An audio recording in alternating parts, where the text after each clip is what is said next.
Thank you. Hi. I always thought the more trouble you're in, the harder it is to deal with.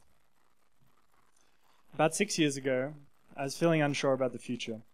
Nothing had gone wrong, and actually I was holidaying in good company in a beautiful part of the French countryside. But I didn't feel at ease. I had questions rolling around my mind about my life as an exchange student in Berlin and how things would be when I returned home to Melbourne. I still enjoyed that holiday, but I know I could have appreciated it more with a clear mind. A year and a half ago, I got into some real trouble. I've been studying Russian language in Belarus, and I decided to leave and spend some more time in Germany. Belarus is the country between Poland and Russia, also known as Europe's last dictatorship.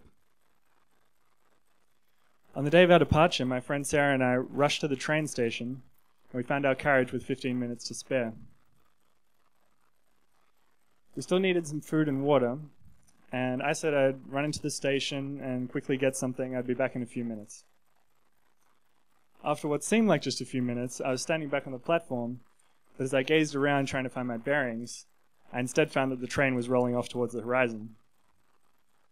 When I realized what had happened, I started to wonder when I would be able to get another train to Berlin. But then I remembered that my ticket was heading to the border without me, along with Sarah and my passport.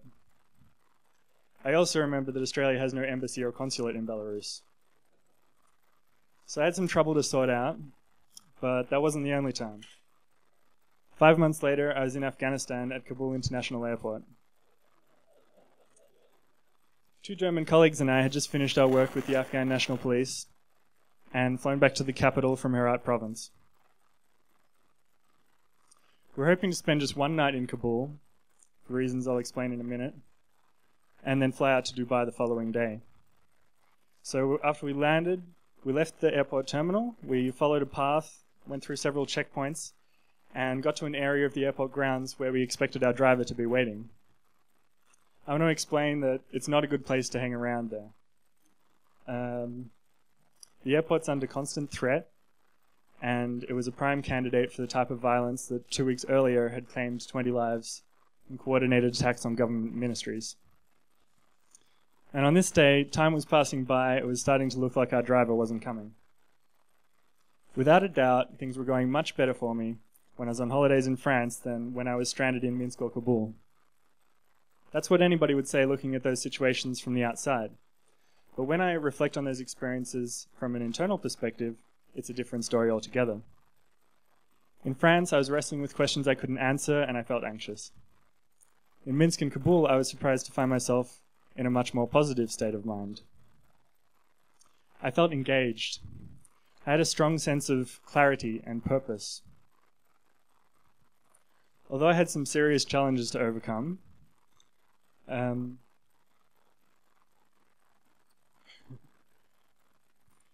despite those challenges, my world had suddenly been simplified because my focus was narrowed.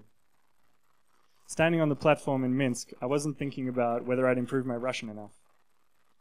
I wasn't preoccupied with how I'd spent the last few days or the new life awaiting me in Berlin. In Kabul, I wasn't reliving heated discussions with our project manager or dreaming of fine dining in Dubai. In each of those cases, the only thing on my mind was what I should be doing immediately, in that moment.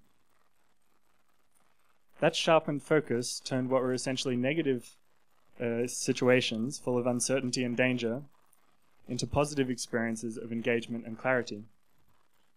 On the other hand, in France, it was my lack of focus that kept me from making the most of my holiday. There, I'd been distracted by and worried by things that weren't really relevant to the current time and place. I've learned that in life, at any point, whether you're enjoying a holiday or stranded in a dictatorship, the most important thing, the thing most deserving of your attention, is whatever you're doing in that moment. Unexpected or dangerous circumstances may be hard to deal with and demand great focus. But I would argue that the greater challenge is to apply yourself with the same intense focus at other times and find engagement, clarity, and purpose in everyday life. Thank you.